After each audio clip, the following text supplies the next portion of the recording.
Welcome to the Nutrition Conspiracy Theorist Show. I'm Bethany, and this is Clint, Esposito. And each episode we're going to debunk some of the mainstream nutritional guidance information. stuff that we've been told our whole lives, which may turn out not to be true. What? Somebody lied to me? Someone lied. All right, so this episode we are going to talk about, is meat actually healthy for you? Go ahead, say it. Nutrition Conspiracy Theorists say yes. That's right. It's easy to be conspiracy theorist nowadays. All you have to do is not agree with everyone else. Yes, so that's what makes us nutrition conspiracy theorists, because we don't agree with the mainstream narrative on food. So we picked some studies to show that there is no real correlation to saturated fat and cardiovascular disease. Because one of the biggest reasons doctors give to avoid red meat is they say it causes heart disease. And we did some research, and turns out that's not true. A lot of the studies that are out there that show that added saturated fat in your diet causes heart disease, a lot of them are just kind of like questionnaires like, do you eat meat? And the people that say yes, and then they just look at their prevalence of heart disease, but they're not looking at the rest of their diet. They're not looking at, well, when they're eating meat, they're having a cheeseburger and a whole large french fry and a large Coke, and they're eating whatever else throughout the day that we don't know. That's not even included in these studies. So we don't really know that it's the meat that's driving the cardiovascular disease, because it's not being separated out from everything else they're eating in their diet. So some studies have found that there really is no link, and so we picked a few, and we will link them at the end of the show. So do you want to read through a couple headlines and conclusions? Sure. Saturated fat and health, a reassessment and proposal for food-based recommendations. JACC, state-of-the-art review. Sounds fancy. It sounds really fancy. So the abstract, is that what we're looking for here? I mean, you can read through that, or you can read the conclusion. Yeah, I mean, people can read it at the end. We don't, but just for the point that we're trying to make. Let's hope so. Oh, yeah, there's all the links.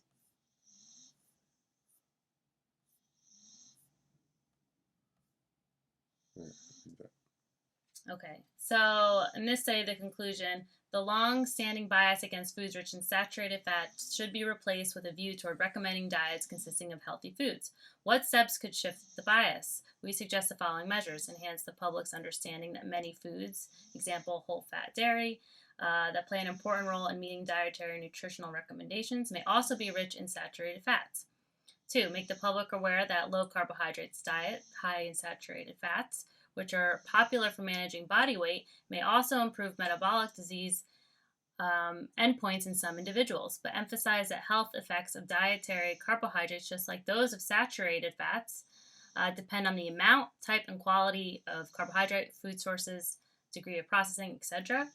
And 3, shift focus from the current paradigm that emphasizes saturated fat content of foods as key for health to one that centers on specific traditional foods, so that nutritionists, dietitians, and the public can easily identify healthful sources of saturated fats. So really, just that there is such a bias in that saturated fat is bad for you, that we're really missing the big picture of nutrition here, and that we need to look at, that we're doing ourselves a big disservice, and that, there are healthy saturated fats, and to educate people so we can have a healthier population. Well, it's like anything, right? Not all of anything is bad.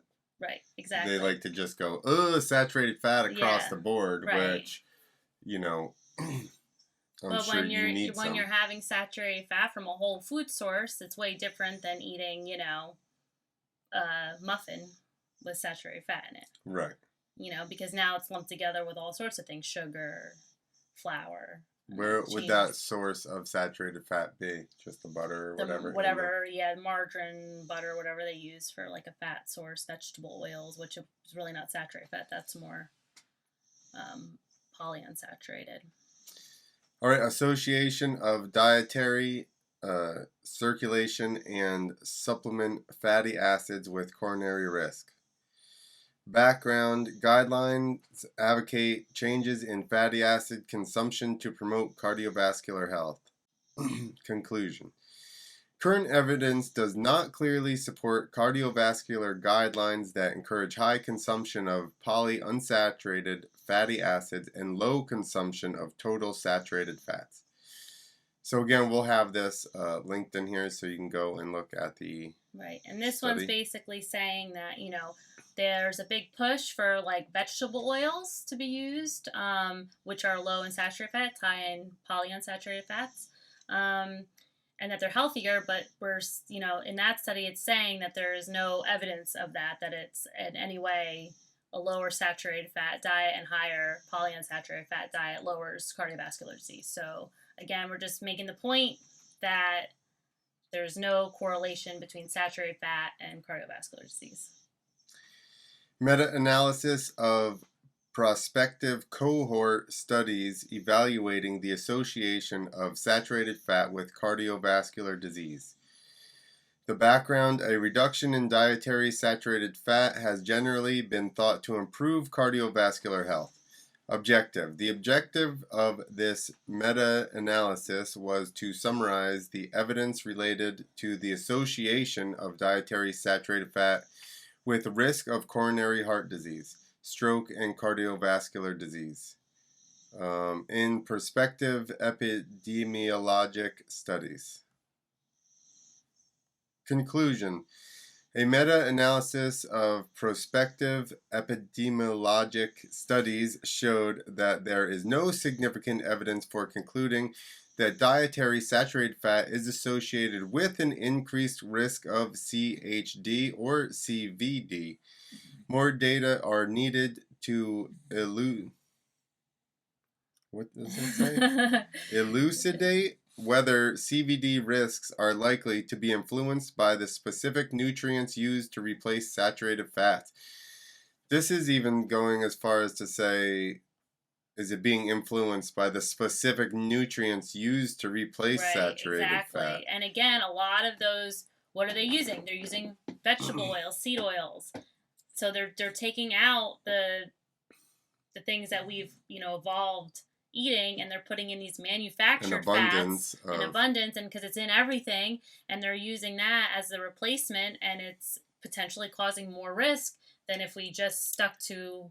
But that's not put out in the mainstream narrative, no, it's not. It? And well, that's frustrating. It is very frustrating. This is why we're doing this, because that's the frustration, is that just the omittance of valuable information is just as bad, as the narrative they're pushing. Meat is bad, meat is bad, meat is bad, meat is bad.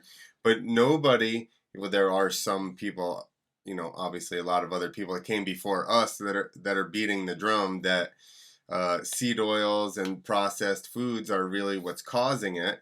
But the mainstream narrative still just is like, no, I don't see. They're just, meat's bad. There's is this black and white thing with them, and they don't want people to look in the middle, I guess. No, they want you to listen to their narrative. Yes. Here's another one: the evidence for saturated fat and for sugar related to coronary heart disease. So this one actually yes, the abstract's long. I'm not reading all of that right now. This one actually looked at sugar and saturated fat consumption, which is good because, like I mentioned earlier, a lot of studies that came out saying saturated fat is bad for you are ones that weren't looking at anything else. We're just looking at meat consumption and not anything else in the diet. And like you said, they were not controlled studies. So they didn't have any idea. They had no influence over what they were eating. They don't even know, like she said, what they ate, other than they said, yes, I do eat this amount of red meat. But the thought is that since the dietary guideline has been to limit red meat, The type of person that would eat more red meat than recommended is also the type of person to smoke, drink, eat all the Right. other stuff that they're also not supposed to eat. So there's not really, and obviously that might just be a theory, but I mean, I think it's probably a pretty good. Sounds like a conspiracy theory. Sounds like another conspiracy on conspiracy theory. So this study, in the conclusion, so there was many lines of evidence implicating the added sugars more than saturated fat as etiologic in CHD. We urge dietary guidelines to shift focus away from recommendations to reduce saturated fat and towards recommendations to avoid added sugars. Specifically, recommendations to support the eating of whole foods, foods from living botanical plants, and the avoidance of ultra-processed food, and that's foods from any industrial. Who did this study? Are they still around? Have they disappeared? They might have disappeared. We should probably look up the author and see if they're still around, because they haven't disappeared, but Sugar's fault. They no longer work at whatever university they used to work at. Dietary guidelines still say to eat 6 to 11 servings of bread a day, so you'd be very full. Or very hungry. Or very hungry. So, we've been beating that saturated fat doesn't cause heart disease horse. So now I want to actually talk about the benefits of eating red meat, which, again, something that doesn't get talked about. You're told limit. Only eat red meat once a week. Only eat red meat once a month. And now they have you down to a little like square. A serving this big. Bite. Yeah, you can have a bite of red meat. Thank you, sir. But truly, there are significant health benefits to eating red meat. Not only is there obviously a great amino acid profile, but they're the best. The best around. Literally. You literally can't beat it. We should play that song. The best. How could we sing? What would it be? We'll just come up with that later. How do we sing without actually not singing? No, because not singing. I was thinking of lyrics voice. that would be about how great steak was instead of The Karate Kid. All right. So, as we said, meat obviously has it's a good source of protein, which means it's got all the essential amino acids, obviously fat content, which we don't need to talk about fat anymore, fatty acids. Choline. Choline is a really important nutrient, and it's actually really important in fertility. So if you're having an issue getting pregnant, I would recommend eating more red meat and eggs, which is also a high source of choline. But you have to have the yolk. Have to have the yolk. The egg whites do not count. There's actually very little nutrition in the egg whites aside from some protein. So why has everybody been so mad at meat? It's been pro-trans fatty acids forever. And it's actually 18 to 1 trans. So meat is very accepting. Trans fatty acids is 18 to 1, all right? That's the best trans ratio of any food as well. It's vitamins. Also high in you talk. Go ahead. It's high in trans stuff. Vitamins, as with other animal foods, red meat is an excellent source of bioavailable B12. Everybody's trying to get B12. Everybody's deficient. Well, red meat. That's the way to go. And if you are a vegetarian, you are not getting any natural sources of vitamin B12, and which means you're probably taking a supplement. But unfortunately, the bioavailability of the supplement is nothing compared to what you can have from a 100-gram serving, up to 25% recommended daily intake. RDI, is that what that is? I don't even know where you're reading. RDI. Oh yeah, RDI. I guess intake. The recommended daily intake. Riboflavin, niacin, vitamin B6, and pantothenic acid. Can also be provided by 100 grams of red meat, but compared with pork, it is a relatively poor source of thiamine. So eat some pork too. Eat some pork too. Liver is an excellent source of vitamin A and folate. We're kind of getting off this. I would like to talk about organs in another episode, yes. I think, because that's also a nutrition conspiracy theory. Also, Minerals. Beef and lamb are among the richest sources of minerals, iron, and zinc, which are both, what have they been telling well, not iron necessarily, but zinc. Right. Constantly during the pandemic. You Yeah, need vitamin D zinc, and you need zinc. zinc. Yeah. Yep. So, also, we'll get to, this is what you were talking about before with me, red meat bioactive compounds. So, one, I hate the discussion of protein, right? Because everybody just goes protein, protein, protein about steak or whatever. They just go protein, like that's the only thing in meat. Well, it's like a way oversimplification because of one, the amino acids, like we said. What does it have? All of your... Has all the essential amino acids. All the essential amino acids. I'm sure some. And non-essential. Some, but there are some, I guess, that you're not getting. But besides that, you also get taurine. The non-essentials your body makes. Got it. So the essential ones you have to eat. You have to eat, and they're all meat and animal products are a complete source of protein, meaning they contain all essential amino acids. Whereas plant foods are, none of them are complete except I think a soybean, which that's a whole nother episode of why you should probably avoid soy. But every plant is not a complete protein, meaning it does not contain all essential amino acids. There you go.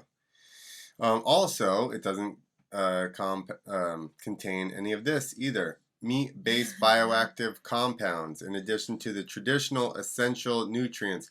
I like how they say that. In addition to the traditional essential nutrients.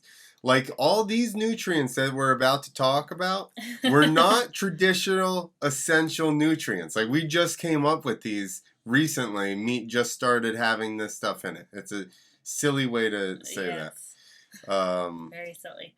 In addition to the traditional essential nutrients with defined requirement, there are a number of meat-based bioactive substances that have been studied for, they actually studied these, for their potential beneficial effects. Potential. It's still potential. You'll realize this in all these things that we do. Everything. It's always, there's, maybe some evidence this is good for this, but, people have done this for about 2,000 years, but we're not sure of efficacy. Yeah, humans have been eating meat for how many, I don't even know, 100,000 years or so? Probably since their inception. But it may or may not be good for you, we don't know.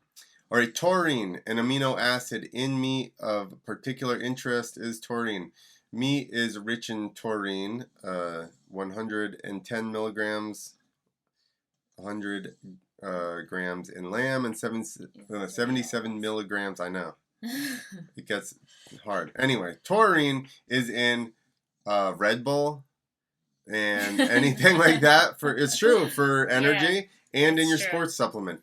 Carnitine also gets put into supplements a little bit, not that much. Linoleic acid. But what is carnitine good for? I don't remember. You take acetyl-L-carnitine. Oh, for my brain. Yeah. And for energy, because it helps with my mitochondrial energy production, or ATP. That's right. So all these things are important.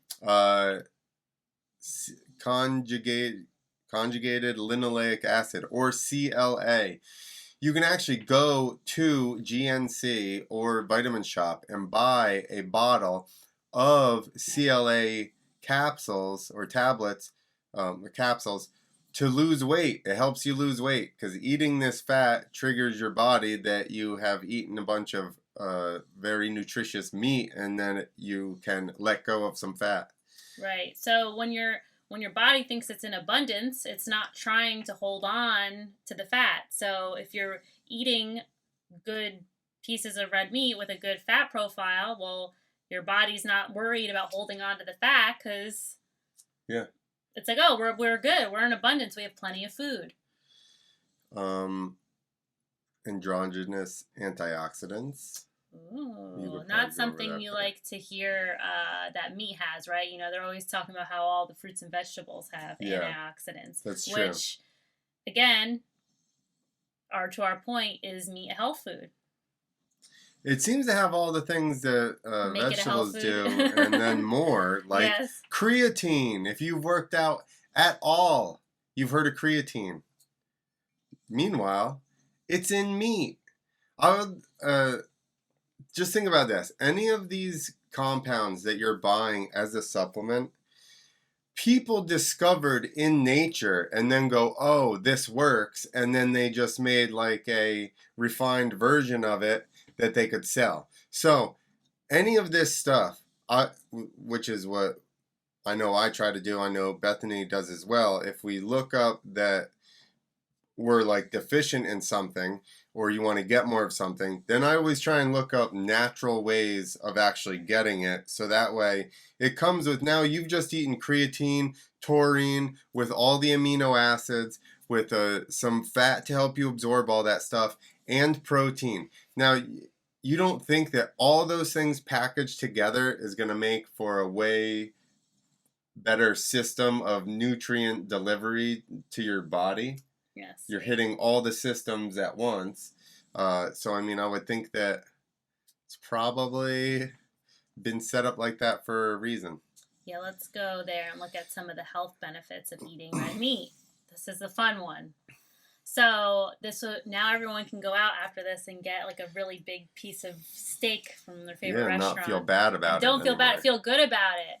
So again, like we just talked about, beef has an impressive nutrition profile, which we won't get into everything. Like I said, we're going to link everything here so you can look at it yourself, but it is high in plenty of vitamins and minerals. It is a health food. Clint and I were just briefly talking about carnitine, L-carnitine, and well, that's, it says it helps, it's synthesized in the liver from the amino acids lysine and methionine. There you go. So it's important because it could have some positive health benefits with heart health, which, wow, shocker. Isn't that the thing they say meat's bad for, is heart health? Yeah. Diabetes, weight loss. Again, that probably has diabetes again would be counterintuitive, you would think, as well, and so would weight loss, because that's what they're pushing on us. Yeah, is that it's unhealthy. So, and it's surprising because even though a lot of what this is against mainstream narrative. When I was in college for nutrition, like over 10 years ago at this point, I actually had a teacher that was pretty awesome, and she's like, fat does not make you fat, sugar does. And she understood that, but yet our food pyramid that we all learned off of would say the complete opposite of that, right? Because they had fats up in like the little triangle piece at the top. Meat was like right below it, right? So it was not, Yeah, your base was just bread. Well, bread, which carbs. is what we know is sugar. So, so it's interesting that the weight loss thing. I mean, obviously, low carb diets are kind of, like, I guess popular, but I feel like still people don't quite understand that how eating meat can really help you lose weight. So it's not just about cutting the carbs, it's about eating meat so you feel satiated, so you're not craving all that other stuff. Yeah, most people ask us, about eating a bunch, or like, I guess nobody's really, anybody that's listening to mainstream narrative has never filled up on meat. Probably not. Because, and I would also say that it takes some time, right? Because we were eating meat, but now, because we've done it for such a long time, I'm probably more, nourished at a cellular level. Mm-hmm. So I don't really get as hungry as often because my body's not like, I need some nutrients. Right. But just eating a steak or something in the morning, or, with your eggs, which I have steak with my eggs. And it's now 3:26, and I had like 2 pieces of cheese since then, and we ate at 10 o'clock? Yeah, something like that. And I had eggs, bacon with some steak in it. And that was it. And I haven't been hungry again. And a couple cups of coffee. Couple cups of coffee. That's it. So another reason why, people like to say that meat is expensive, but if you can eat it and then not eat for the next, you know what I mean, not feel hungry immediately, Right. you're essentially still saving money. Like we said, all this stuff, like this was a good one. It has everything listed out. Yeah. All right, so now we're going to go to the great alternative. Broccoli. Broccoli raw. Ooh. So remember too, once you cook a lot of these vegetables or fruits, I mean, I guess you don't cook fruits all that much, depending on what it is, you will lose nutritional Correct. value. So one of the most common vegetarian sources of protein people like to use as a comparison is broccoli. And so what I did is we pulled up just basically the nutrient contents of broccoli, and the next one we have the nutrient content of a steak. So both 100 grams. Both 100 grams, same amounts. So you can see, how much broccoli you would have to eat to equal the 100 grams of steak. 100 grams of broccoli is 2.57 grams of protein. Pop over to the next one, you can see that it's 100 grams of steak is 27.3 grams of protein. So, I mean, there's not really a comparison when it comes to protein amount. You'd have to eat quite a bit of broccoli to get to just that point. And 100 grams of steak isn't really all that much. I think it's about 4 ounces. So typically you're having a little bit more than 4 ounces. So how much would it be the same amount of broccoli? 4 ounces of broccoli? I don't know the answer to that. How is that different? I don't understand. 100 grams? Well, yeah, because it's heavier? Well, yeah. Oh, yeah, that's going more, weight right, versus exactly. the cup is volume. Yes. Got it. That's why I was confused. Yeah, you're confusing me too. So. Yes, quite a bit more. 2.57 versus 20. It was up a little bit. It was 27.3. 27.3. Who wants to eat that much broccoli? Total amino acids in broccoli. No, this is the steak. Yeah. This is steak. So we can look at this, right? These are all the amino acids that are in steak, and you can look at the amounts, and they're all pretty high. And then if you pop over to broccoli, you can see there's a drastic difference here. Whoa, what happened to all the things? Yes. So just be mindful that when, And here's the other thing that we'll touch on very quickly. What do you want to touch on? The fact that, let's look at what we've been really going by is calories. Carbs. Sorry, people, carbs. Where's the carbs? So there's 0 carbs in steak. Is that where we're on? Yeah. Yep. Okay. And then if you go back over to the broccoli, it's like 6 point something. Yep. Okay, so now 0 carbs in steak, people. And basically what we've been doing recently is only counting carbs, not calories, carbs, and just keeping ourselves within a certain range, and we've both been shedding body fat. So just bringing that up because now if you're going to try and